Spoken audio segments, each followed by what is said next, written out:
think your offense in practice is going to help your defense against Fresno State? I do believe so. Our tempo, our pace. They're an explosive team.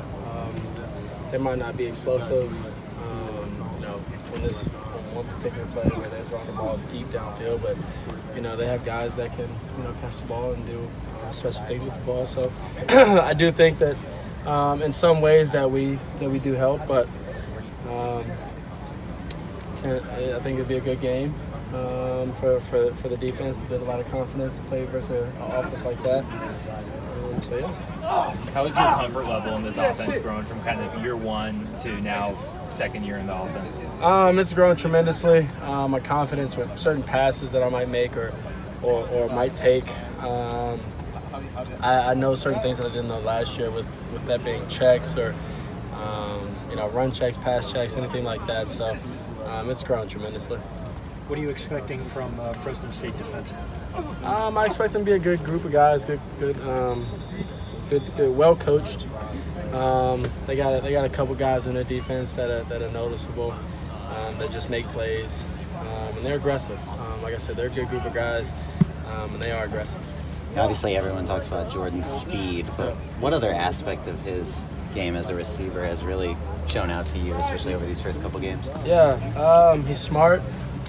He knows how to get up on defenders and get on their toes and make them feel uncomfortable, because that's their most uncomfortable position when you have a receiver like Jordan that can get up on their toes. And we have a bunch of guys that do that pretty well, and so it's got a good group of wide receivers that I get to have fun and drop back and throw the ball to them to do special things like what Jordan does.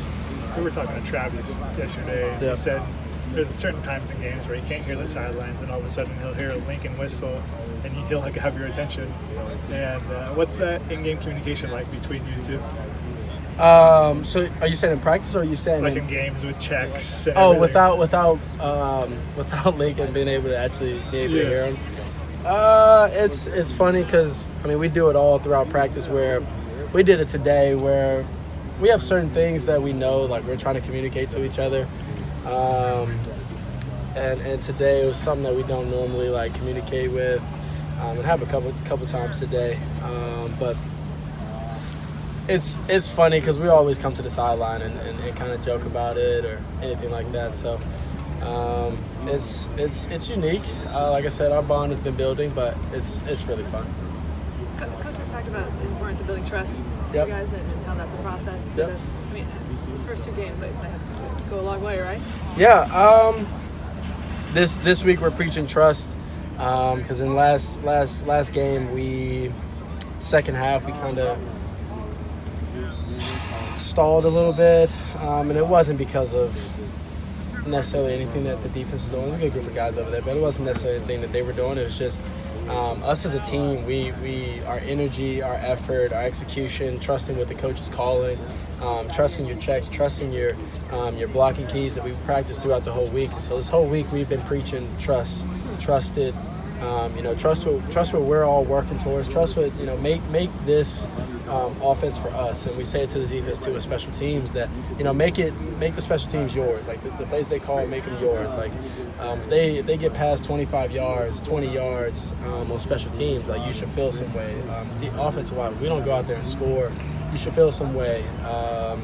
We get a lot of penalties. If we miss keys on defense, you should feel some sort of way because it's yours. So trusting it and making it your own is what we've been preaching. What do you think it is about you and about Lincoln that maybe has allowed you guys to develop that unique relationship? Yeah, we've been through a couple of things already, and within a year and a half of me, being one of his players, one of his QBs. So we've been through a couple things, and that always makes a relationship closer. Between us is about maybe slowing the game down. Is it hard to want to slow down when you're going so fast and being so effective, so efficient? No, that's honestly, like I just said, trust, believing in it, communication and consistency. That's all that consists of. And slowing it down, going fast, there's times in the game where the situational that you need both, and so we gotta be great at both. We gotta be consistent and do well. Do both really well. Let's do one more. In terms of not trusting, what does that actually look like on the field? So second half we had more penalties. We had more stalled drives. And like I said, it wasn't because of anything that the good group of guys over there at Stanford was doing. It was just because, we're dropping balls. I'm throwing the ball out of bounds. Just not stepping in the throws or offensive line. Putting their head down when they need to keep their head up and stay square, keep their hands inside. Getting a bunch of holding calls, anything like that. Defensive-wise, more penalties on holding and. Receivers are going for the ball, anything like that. Special teams, holding, just a bunch of miscues that is controllable. Thank you, Caleb. Yep, thank you.